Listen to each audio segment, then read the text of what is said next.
नमस्कार साथियों, एक बार पुनः आपका स्वागत है NIC classes by Munis YouTube channel पर। जैसा कि 10 प्रश्नों की श्रृंखला हम लाते हैं आपके लिए जो सामान्य अध्ययन से संबंधित है और जिसमें सामान्य अध्ययन के लगभग सभी विषयों को शामिल भी किया जाता है। इस श्रृंखला को बनाने के पूर्व बहुत सारे आयोगों के पाठ्यक्रम को देखा जाता है, प्रीवियस ईयर के क्वेश्चन पेपर को देखा जाता है और उस आधार पर इस श्रृंखला को हमारी टीम के द्वारा आपके लिए तैयार किया जाता है। आगामी प्रतियोगी परीक्षाओं को ध्यान में रखकर के इसे तैयार किया गया है। जैसा कि आप देख भी रहे होंगे, आगामी UPSI, UP TET, UP triple SC, SSC, GD, UPPSC और यूपीपी सहित तमाम ऐसी परीक्षाएं हैं जहां पर सामान्य अध्ययन पूछा जाएगा। वहां पर हमारी यह सीरीज निर्णायक सिद्ध होने वाली है, क्योंकि इसमें हम परंपरागत सामान्य अध्ययन के प्रश्नों को भी शामिल करते हैं और करंट अफेयर्स को भी शामिल करने का प्रयास हमारी टीम के द्वारा लगातार किया जा रहा है। तो बिना देरी की आज की श्रृंखला को हम शुरू करते हैं। जैसा कि रोज की भांति आज भी हमारा जो पहला प्रश्न है वह भारत की राज्य से ही लिया गया है। प्रश्न आपके सामने है, लोक निधि का अभिभावक किसे माना जाता है? भारत की राज्य व्यवस्था में भारत की लोक निधि का जो संरक्षक है, अभिभावक है, वो किसे माना जाता है? यहाँ पर 4 विकल्प आपको दिए गए हैं। पहला विकल्प है राष्ट्रपति को, दूसरा विकल्प है प्रधानमंत्री को, तीसरा विकल्प है सर्वोच्च न्यायालय को और चौथा और अंतिम विकल्प है नियंत्रक महालेखा परीक्षक को।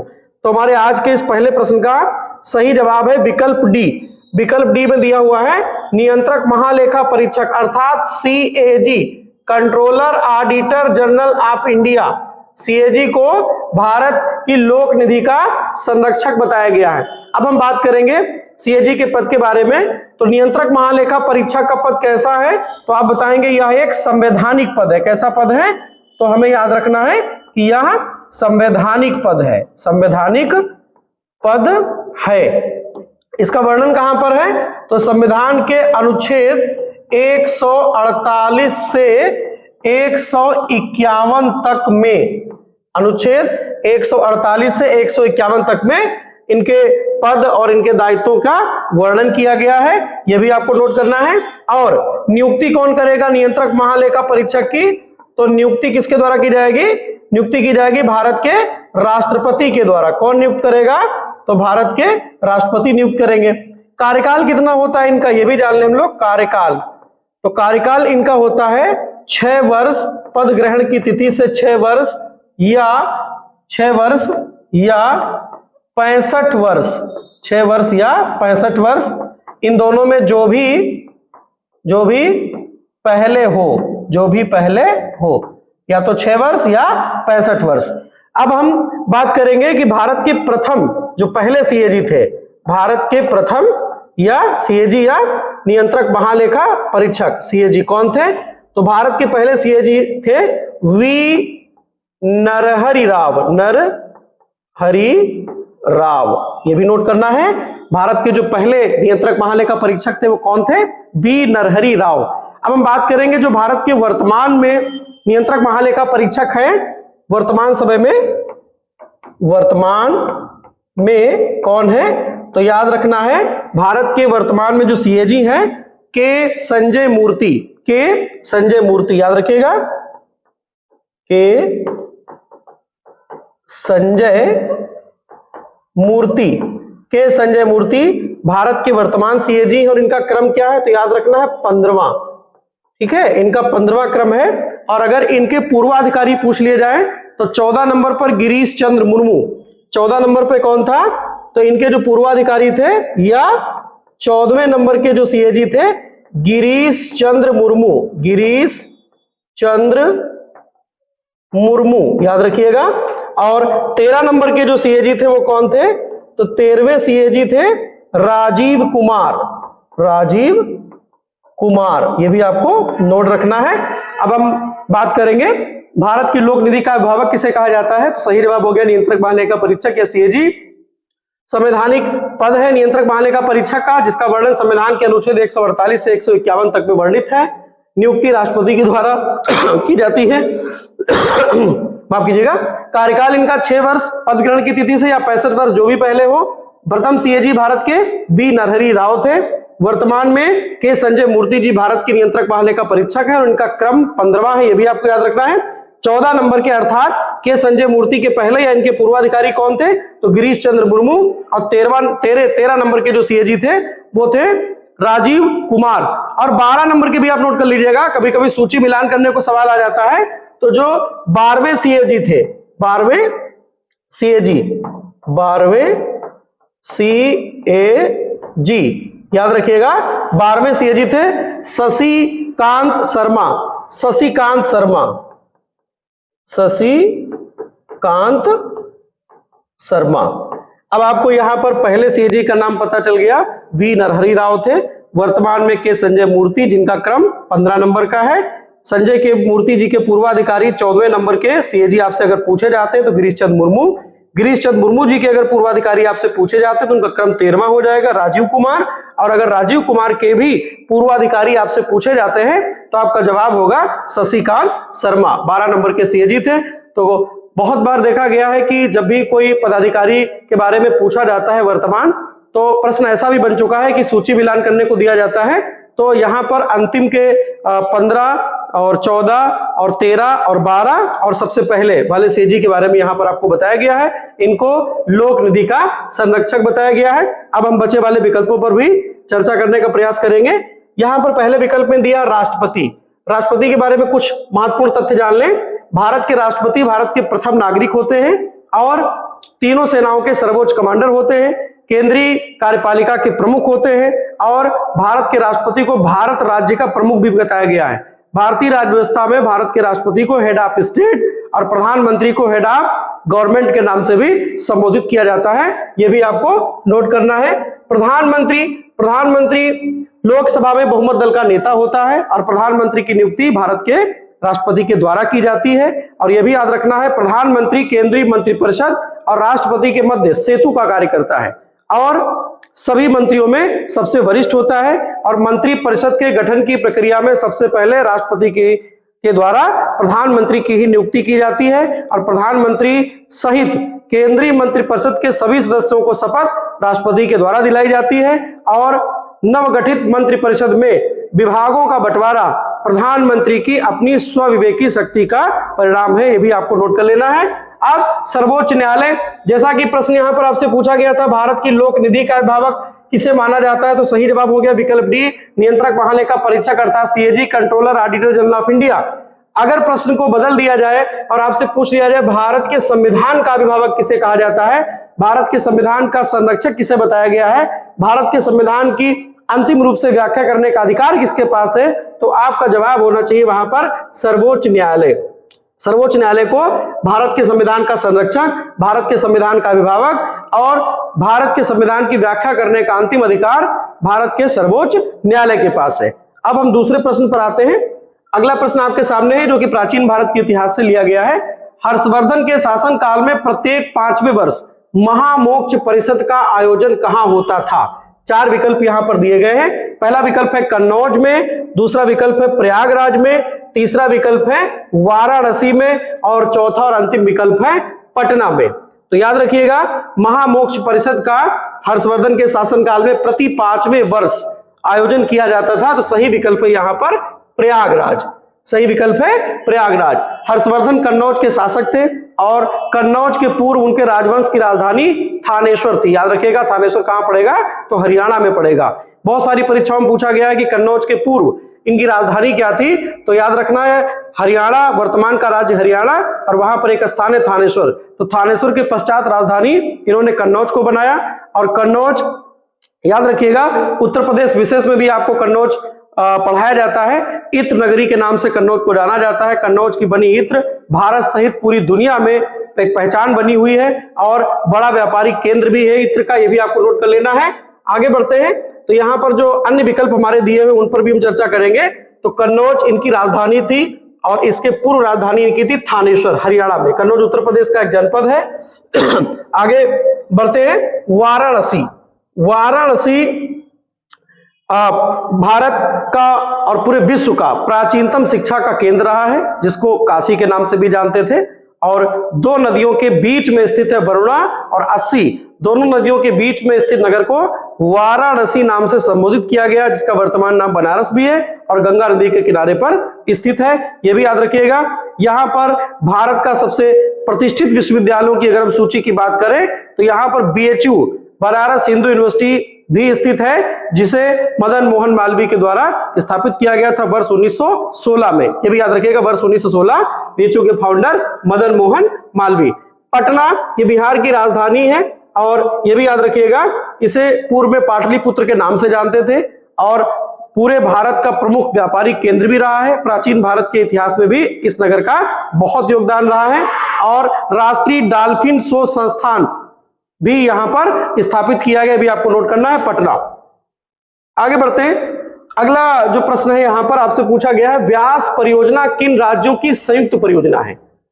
तीन राज्यों के यहां पर 4 विकल्प बनाए गए हैं। व्यास परियोजना किन राज्यों की संयुक्त परियोजना है? 4 विकल्प यहां पर हैं। पहला विकल्प है पंजाब, हरियाणा, गुजरात। दूसरा विकल्प यहां पर है पंजाब, हरियाणा और राजस्थान। तीसरा विकल्प है हिमाचल प्रदेश, पंजाब, हरियाणा और चौथा और अंतिम विकल्प है गुजरात, उड़ीसा और राजस्थान। तो जो व्यास परियोजना है उससे लाभान्वित राज्य कौन कौन से हैं? तो हमारा विकल्प सही हो जाएगा पंजाब, हरियाणा और राजस्थान। अतः विकल्प 2 यहां पर सही है, बी वाला, पंजाब, हरियाणा और राजस्थान ये संयुक्त परियोजना का हिस्सा है। इससे पेयजल आपूर्ति, सिंचाई के लिए नहरों को निकाला जाना आदि आदि लाभों को देख करके इस परियोजना का गठन किया गया है। आगे बढ़ते हैं। अगला प्रश्न आपके सामने है, बहुत चर्चित है, यह पर्यावरण में भी पूछा जा चुका है और पूर्व की परीक्षाओं में यहां से प्रश्न बन चुके हैं। एक दिवसीय परीक्षाओं से लेकर के यूपीपीएससी और यूपीएससी जैसी प्रतिष्ठित संस्थाओं के द्वारा भी यहां से प्रश्न पूछा गया है। भोपाल गैस त्रासदी के लिए उत्तरदायी प्रमुख प्रदूषक कौन था? भोपाल गैस त्रासदी बहुत चर्चा में रहने वाली है। हमेशा ही दिसंबर महीने में इसकी चर्चा होती रहती है, अखबारों में बहुत सारी संपादकीय भी निकलती, उस पर लेख भी निकाले जाते हैं और यह एक ऐसी घटना है जिसको ध्यान में रख करके भारत सरकार के द्वारा भारत में पर्यावरण संरक्षण अधिनियम भी पास किया गया। यह भी याद रखना है। प्रश्न ये भी बन चुका है कि किस घटना के बाद, किस घटना से सीख लेकर के या जवाबदेही तय करने के लिए भारत की संसद में पर्यावरण संरक्षण अधिनियम पास किया गया? तो कोई और घटना नहीं है, भोपाल गैस त्रासदी ही है। 4 विकल्प यहां पर है दिए गए, आपको पूछा गया प्रदूषक क्या है। तो पहला विकल्प है मिथाइल आइसोसाइनेट, दूसरा विकल्प है ब्रोमीन, तीसरा विकल्प है क्लोरीन और चौथा और अंतिम विकल्प है CFC अर्थात क्लोरोफ्लोरोकार्बन। तो इस प्रश्न का सही जवाब हो जाएगा कि मिथाइल आइसोसाइनेट नाम की जो गैस है उसका रिसाव हुआ था और भोपाल गैस त्रासदी मानव जनित त्रासदियों में भारत सहित पूरी दुनिया में मानव जनित त्रासदियां जो आपदाएं होती है उनमें इसको स्थान दिया गया है। मानवीय चूक हुई थी और बहुत सारे लोगों को यहाँ पर अपने प्राण गंवाने पड़े थे, बहुत सारे लोग अपंग हो गए थे। याद रखिएगा 2 और 3 दिसंबर, इसका अर्थ यह हुआ कि 2 दिसंबर की रात और 3 दिसंबर की सुबह होने से पूर्व 2-3 दिसंबर 1984, 2-3 दिसंबर 1984 को भोपाल कहां पर है? तो मध्य प्रदेश की कैपिटल है, ये भी आपको याद रखना, भोपाल मध्य प्रदेश की कैपिटल है। वहां पर यूनियन कार्बाइड के संयंत्र में, याद रखिएगा यूनियन कार्बाइड के संयंत्र में मिथाइल आइसोसाइनाइड नामक गैस का रिसाव हुआ और बहुत सारे लोगों की जान चली गई। इसी त्रासदी से सीख लेकर के भारत सरकार ने पर्यावरण, नोट करिएगा, पर्यावरण संरक्षण अधिनियम कब पास किया गया? तो 1986 में पास किया गया। पर्यावरण संरक्षण अधिनियम 1986 में आया है। बहुत सारी एक दिवसीय परीक्षाओं में भी यहां से प्रश्न बन चुके हैं, लेकिन यदि आपसे पूछा जाता है कि किस घटना के बाद, तो आपको जवाब देना है भोपाल गैस त्रासदी की घटना 2-3 दिसंबर वर्ष 1984 को होती है। 2 दिसंबर की रात और 3 दिसंबर की सुबह होने के पूर्व ये मानव जनित आपदा थी, इससे बहुत सारे लोगों को अपनी जान गंवानी पड़ी। तो इसको ध्यान में रख करके भारत की संसद के द्वारा पर्यावरण संरक्षण अधिनियम 1986 पास किया गया। मिथाइल आइसोसाइनाइड, ये भी आपको याद रखना है। आगे बढ़ते हैं, माफ कीजिएगा। अगला प्रश्न आपके सामने है, राष्ट्रीय कथक संस्थान की स्थापना किस वर्ष हुई थी? राष्ट्रीय कथक संस्थान की स्थापना किस वर्ष हुई थी? कथक एक शास्त्रीय नृत्य है और हमारे गृह प्रदेश उत्तर प्रदेश का एकमात्र शास्त्रीय नृत्य, ये भी आपको नोट करना है, कथक। तो राष्ट्रीय कथक संस्थान की स्थापना कब हुई थी? 1956 में, 1969 में, 1958 में या 1964 में। 4 विकल्प यहां पर आपको दिए गए हैं। 1964 में, 1958 में, 1969 में या 1958 में, ठीक है, तो 56 में। तो 4 विकल्प यहां पर दिए गए। तो इस प्रश्न का सही जवाब है राष्ट्रीय कथक संस्थान की स्थापना वर्ष 1964 में की गई थी और कथक उत्तर प्रदेश का एकमात्र शास्त्रीय नृत्य है। याद करिएगा, लिख लीजिएगा, कथक उत्तर प्रदेश का एकमात्र शास्त्रीय नृत्य है, शास्त्रीय नृत्य है। ये भी आपको नोट करना है। अब हम बचे वाले विकल्पों पर भी चर्चा करेंगे। पहला विकल्प यहां पर दिया है 1956। तो 1956 में ऐसा क्या हुआ, ऐसी कौन सी चीज संस्था स्थापित की गई जो हमारे लिए जरूरी है, जहां से प्रश्न बनने की संभावना रहती है और करंट अफेयर्स में बहुत चर्चा में ये विषय बना हुआ है। अखबारों में भी बहुत सारे प्रोटेस्ट भी पूरे देश में हुए हैं। पूरे देश को 2 भागों में हम बटा हुआ देख सकते हैं, एक यूजीसी बिल के समर्थन में है और एक यूजीसी बिल के विपक्ष में है। तो वर्तमान समय में जो यूजीसी चर्चा में बना हुआ है, यूनिवर्सिटी ग्रांट कमीशन, जिसे हम कहते हैं विश्वविद्यालय अनुदान आयोग, तो वर्ष 1956 में यूजीसी की स्थापना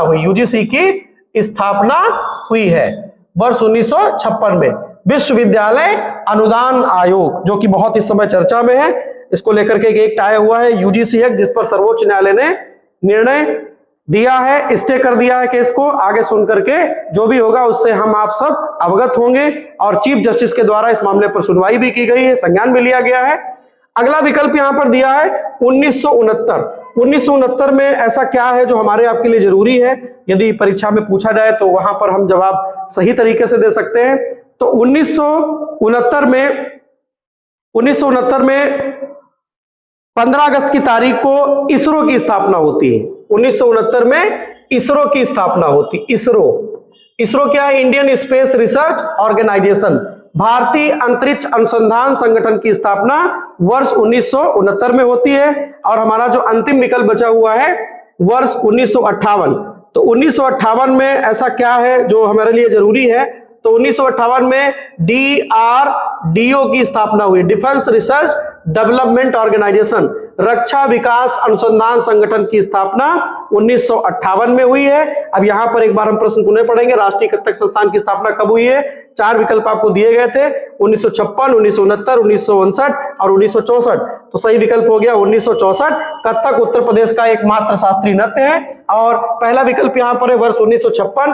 तो 1956 में यूजीसी की स्थापना हुई, जो कि बहुत चर्चा में इस समय। 1969 में इसरो की स्थापना हुई और 1958 में DRDO की स्थापना हुई, डिफेंस रिसर्च डेवलपमेंट ऑर्गेनाइजेशन, रक्षा विकास अनुसंधान संगठन। आगे बढ़ते हैं। अगला प्रश्न आपके सामने है, एक एथलीट के द्वारा फेंका गया भाला किस गति का उदाहरण है? 4 विकल्प यहां पर है, आवर्ती गति का, ऋजुरेखी गति का, वक्री गति का या दोलन गति का। तो आज के इस प्रश्न का सही जवाब है, यदि एक एथलीट भाला को फेंकता है, जैसा कि आप सब अवगत होंगे कि भारत को जेवलिन थ्रो में ओलंपिक में मेडल दिलाने वाले जो हमारे प्लेयर है, एथलीट है, नीरज चोपड़ा, इनके नाम से आप सब लोग अवगत होंगे। ओलंपिक पदक में जेवलिन थ्रो में भारत को पहला मेडल दिलाने वाले व्यक्ति हमारे हैं नीरज चोपड़ा जी, ये भी याद रखिएगा। तो जो भाला फेंका जाता है उसकी गति क्या होती है? तो इस प्रश्न का सही जवाब है वक्री गति। यह एक वक्री गति का उदाहरण है। आगे बढ़ते हैं। अगला प्रश्न आपके सामने है, निम्नलिखित में से किस स्थिति में सरकार घाटे का बजट पेश करती है? क्योंकि संसद में वर्तमान में बजट सत्र चल भी रहा है और अगर अपनी सीरीज में हम बजट या भारत की अर्थव्यवस्था या करंट अफेयर्स के अगर सवाल न डालें तो बहुत चीजें छूट जाएंगी। हमारा जो अभी शुरुआत में बोलने का जो दावा है कि बहुत सारे पेपरों को देखा जाता है, करंट अफेयर्स को देखा जाता है, तो कहीं ना कहीं अपनी उम्मीद पर खरे नहीं उतर पाएंगे। इसलिए हमारी टीम के द्वारा बराबर ऐसी चीजों पर नजर बनाई जाती है। निम्नलिखित में से किस स्थिति में सरकार घाटे का बजट पेश करती है? 4 विकल्प है यहाँ। जब सरकारी व्यय राजस्व के बराबर होता है, जब सरकारी व्यय अर्थात सरकार का जो खर्चा है, राजस्व अर्थात जो सरकार को राजस्व प्राप्त हुआ है, आमदनी हुई है, उसके बराबर होता है, पहली स्थिति। दूसरी स्थिति, जब सरकारी व्यय राजस्व से अधिक हो जाता है, खर्चा ज्यादा हो जाता है और सरकार की आमदनी कम हो जाती है। तीसरा विकल्प है जब सरकार राजस्व व्यय से अधिक, जब सरकार का व्यय, ठीक है, जब सरकार का, यहां पर का है, सरकार का व्यय राजस्व व्यय से अधिक हो। और चौथा अंतिम विकल्प है जब सरकारी व्यय और राजस्व दोनों शून्य हो। तो ऐसी कब स्थिति आती है? जब सरकार घाटे का बजट पेश करती है। तो इसका विकल्प बी वाला सही हो जाएगा, जब सरकारी व्यय राजस्व से अधिक हो जाता है और विकासशील अर्थव्यवस्था या भारत जैसी उभरती हुई अर्थव्यवस्था के लिए घाटे का बजट वरदान सिद्ध होता है। ये भी याद रखिएगा, क्योंकि वो दर्शाता है कि कहीं ना कहीं देश प्रगति के पथ पर उन्नतशील है, अग्रसर है और बहुत सारी हमारी योजना और परियोजनाओं को गति दी जा रही है, जिसके सकारात्मक परिणाम भी आ रहे। तो घाटे का बजट याद रखिएगा, जब सरकारी व्यय राजस्व से अधिक हो जाता है, ऐसी स्थिति में जो बजट पेश होता है उसे घाटे का बजट कहा जाता है। आगे बढ़ते हैं, अगला प्रश्न आपके सामने, भारत के पहले निजी तौर पर विकसित ऑर्बिटल लॉन्च व्हीकल का क्या नाम रखा गया है?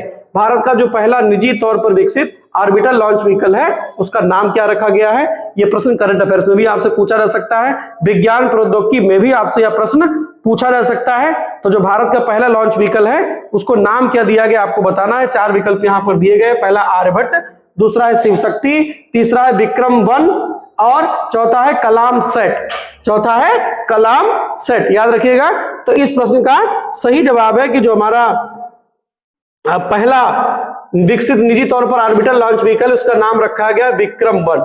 विक्रम 1 इसलिए नाम रखा गया है कि जो हमारे इसरो के फाउंडर थे डॉक्टर विक्रम साराभाई, उनको श्रद्धांजलि देने के लिए यह नाम रखा गया है विक्रम 1। और इसको हैदराबाद स्थित स्काई रूट एरोस्पेस के द्वारा विकसित किया गया। इसको किसने विकसित किया है? तो हैदराबाद स्थित स्काई रूट एरोस्पेस के द्वारा इसे विकसित किया गया। यह भी आपको नोट करना कि इसको विकसित किसने किया है। अब हम बचे वाले विकल्पों पर भी चर्चा करेंगे, जैसा कि यहां पर दिया है आर्यभट्ट। आर्यभट्ट भारत के महान गणितज्ञ थे। आर्यभट्ट भारत के महान गणितज्ञ थे जिन्होंने भारत सहित पूरी दुनिया को गणित के क्षेत्र में बहुत सारी उपलब्धियां अपनी दी हैं, जिनके हम आप सभी ऋणी भी हैं। यह भी याद रखिएगा, क्योंकि बिना आर्यभट्ट जी का नाम लिए ना तो हम खगोल की बात कर सकते हैं, ना हम गणित की बात कर सकते हैं, ना हम अंतरिक्ष प्रौद्योगिकी की बात कर सकते हैं। ये सारी बातें अधूरी रह जाएंगी अगर माफ कीजिएगा आर्यभट्ट जी का नाम नहीं लिया जाता है। तो आर्यभट्ट जी के द्वारा बहुत सारे योगदान दिए गए जिनके हम आप सब ऋणी हैं। आर्यभट्ट भारत का पहला उपग्रह था जिसे 19 अप्रैल 1975 को प्रक्षेपित किया गया था। यह भारत का प्रथम उपग्रह था। याद रखिएगा, इसे 19 अप्रैल 1975 को प्रक्षेपित किया गया था।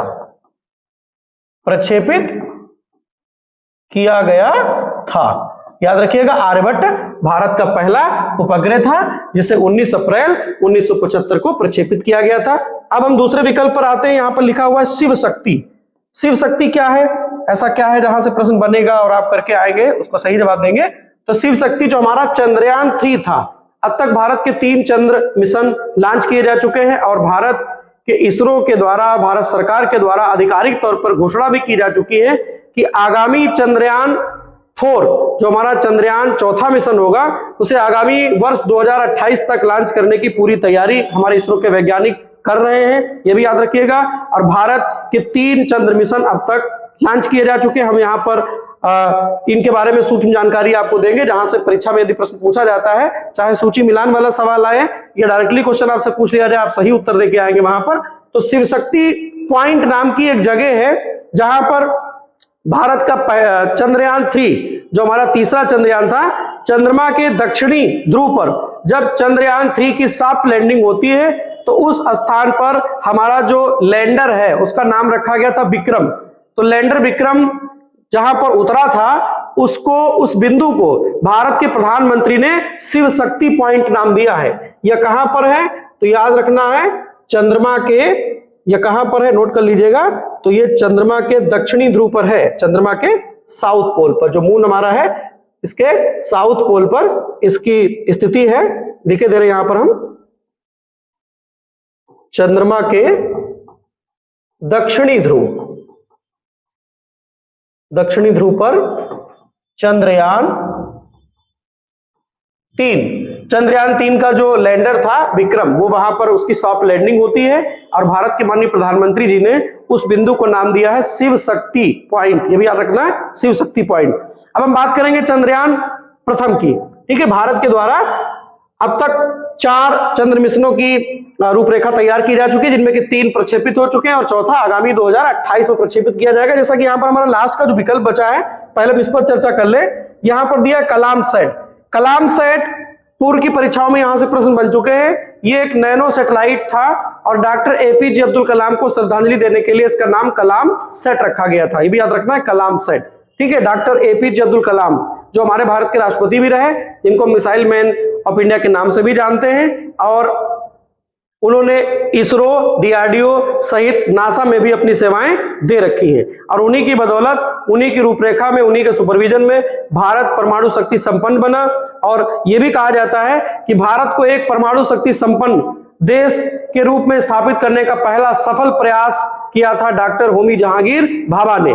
लेकिन यह हम सबका बैड लक रहा कि भाभा जी की आकस्मिक मृत्यु होती है, और डॉक्टर होमी जहांगीर भाभा के सपने को सच करने का अगर किसी के अंदर टैलेंट था तो वो थे doctor APJ Abdul Kalam, missile man of India. ये भी आपको नोट करना है। 1974 में और 1998 में दुनिया को डॉक्टर कलाम साहब के सफल निर्देशन में पूरे देश के द्वारा एक मैसेज दिया गया कि हम भी परमाणु शक्ति संपन्न हैं। याद रखना है, 1974 और 1998। 1974 के परमाणु परीक्षण का जो सीक्रेट कोड था, बुद्ध मुस्कुराए, ये भी परीक्षाओं में पूछा गया है। और वर्ष 1998 के पोखरण 2 परमाणु परीक्षण का भी सीक्रेट कोड रखा गया था, बुद्ध एक बार फिर मुस्कुराए। याद रखना है आपको। तो यहां पर हम बात करेंगे भारत के जो चंद्रयान हुए, अब तक 3 प्रक्षेपित किए जा चुके हैं। तो पहला,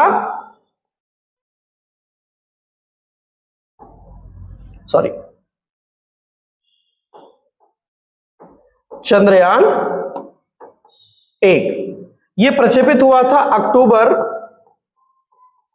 अक्टूबर 2008 में।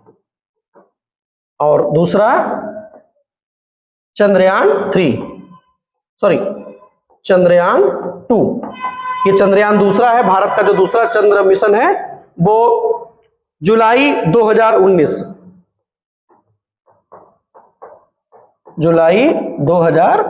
में। और चंद्रयान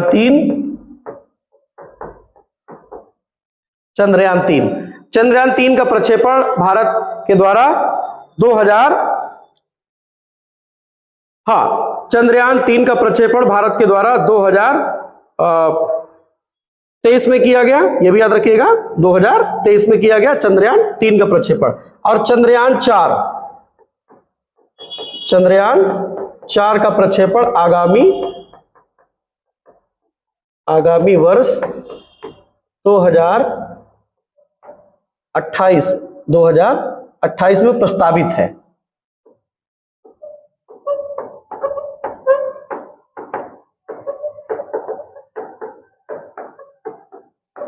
ठीक है, आगामी वर्ष 2028 में भारत का जो चंद्रयान चौथा है वो प्रस्तावित किया गया है। ये भी आपको नोट कर लेना है। आगे बढ़ते हैं, अगला प्रश्न आपके सामने है।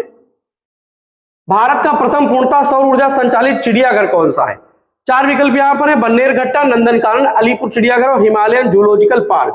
तो इस प्रश्न का सही जवाब है, भारत का जो पहला पूर्णतः सौर ऊर्जा संचालित, अर्थात अपनी ऊर्जा की सभी जरूरतों को सौर ऊर्जा से संचालित करने वाला भारत का पहला जो चिड़ियाघर है वो बन्नेरघट्टा जूलॉजिकल पार्क भी है, चिड़ियाघर भी है। कहां पर है? तो बेंगलुरु में है, बेंगलुरु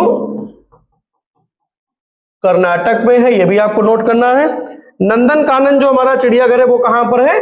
तो वो ओडिशा में है, वो ओडिशा में है। और अलीपुर भारत के सबसे पुराने चिड़ियाघरों में से एक है, या कहां है? तो कोलकाता में है। और हिमालयन जूलॉजिकल पार्क, इसके पहले एक नाम और नोट कर लीजिएगा, पद्मजा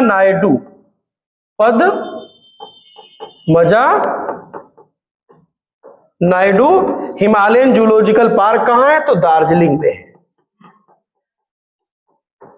दार्जिलिंग में है। ठीक है, याद रखिएगा, ये दार्जिलिंग में है, पश्चिम बंगाल में। आगे बढ़ते हैं, अगला प्रश्न आपके सामने है। प्रत्येक वर्ष 6 दिसंबर को भारत किस देश के साथ मैत्री दिवस मनाता है? 6 दिसंबर को मैत्री दिवस भारत में मनाया जाता है, तो किस देश के साथ मनाया जाता है, या हम ये भी कह सकते हैं कि किस देश के स्थापना दिवस के रूप में मनाया जाता है? 4 विकल्प यहां पर आपको दिए गए हैं। चारों भारत के पड़ोसी राष्ट्र हैं, नेपाल, बांग्लादेश, पाकिस्तान और श्रीलंका। तो इस प्रश्न का सही जवाब है भारत और बांग्लादेश, ये दोनों मिलकर के 6 दिसंबर को मैत्री दिवस मनाते हैं, क्योंकि 6 दिसंबर